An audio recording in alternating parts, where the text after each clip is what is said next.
अश्वत्थामा की वरात।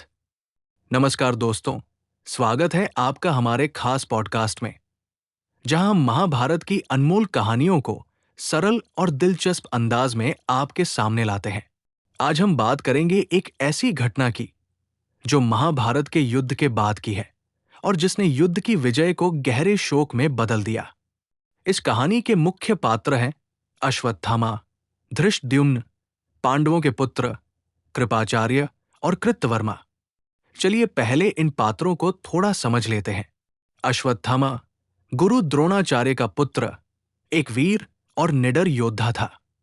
उसका नाम कई बार युद्ध की वीरता और क्रोध के लिए लिया जाता है। उसकी कहानी महाभारत में इसलिए महत्वपूर्ण है क्योंकि उसने युद्ध के बाद जो कदम उठाए वे न केवल उसकी अपनी जिंदगी बल्कि पूरे कौरव पांडव परिवार की तकदीर बदल गए। धृष्टद्युम्न पांडवों के सेनापति और द्रोणाचार्य के भाई वो था जिसने गुरु को युद्ध में मारा था। उसकी भूमिका महाभारत में बहुत महत्वपूर्ण थी क्योंकि उसने पांडवों को नेतृत्व दिया और युद्ध की दिशा तय की। पांडवों के पुत्र युधिष्ठिर, भीम, अर्जुन, नकुल और सहदेव के बच्चे, जो उस समय जवान और निडर योद्धा बन रहे थे, वे पांडवों की अगली पीढ़ी थे और उनकी उम्मीदें सपने पूरी तरह से युद्ध की समाप्ति पर टिकी थी। कृपाचार्य और कृतवर्मा दोनों ही कौरवों के दिग्गज योद्धा जिन्होंने युद्ध में भाग लिया, लेकिन अंत में इस घटना में उनकी भूमिका भी अहम थी। अब बात करते हैं उस रात की जब युद्ध खत्म हुआ था।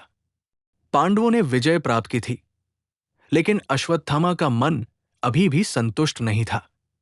उसने सोचा कि अगर उसने सीधे युद्ध में पांडवों को हरा नहीं पाया तो कम से कम उनकी अगली पीढ़ी को खत्म कर देगा। रात का समय था, जब सब सो रहे थे। अश्वत्थामा अपने गुप्त शस्त्रों के साथ घुसा। उसने बिना किसी चेतावनी के पांडवों के पुत्रों सहित कई योद्धाओं को मार डाला। ये एक ऐसी क्रूर घटना थी जिसने युद्ध की खुशी को मातम में बदल दिया। यहां पर हम एक बात समझना जरूरी है। युद्ध की समाप्ति का मतलब हमेशा शांति या सुकून नहीं होता। जब अश्वत्थामा ने ये कदम उठाया तो उसने एक नैतिक शून्यता पैदा कर दी।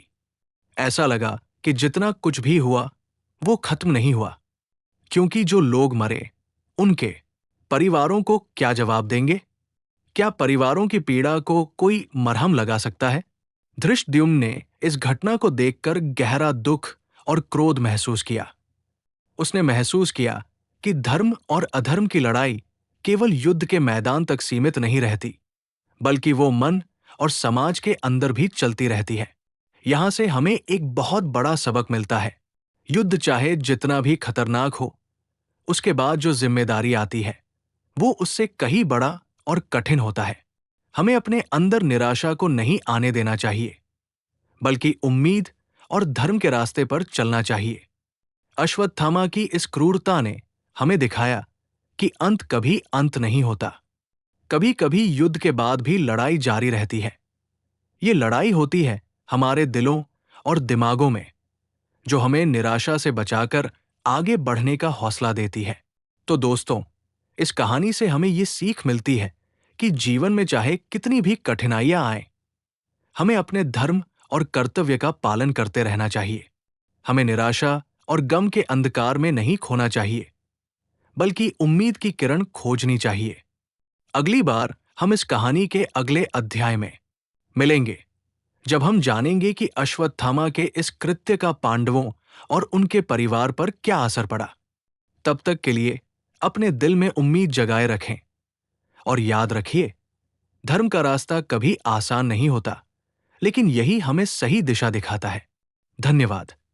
फिर मिलेंगे एक नई कहानी के साथ। नमस्ते।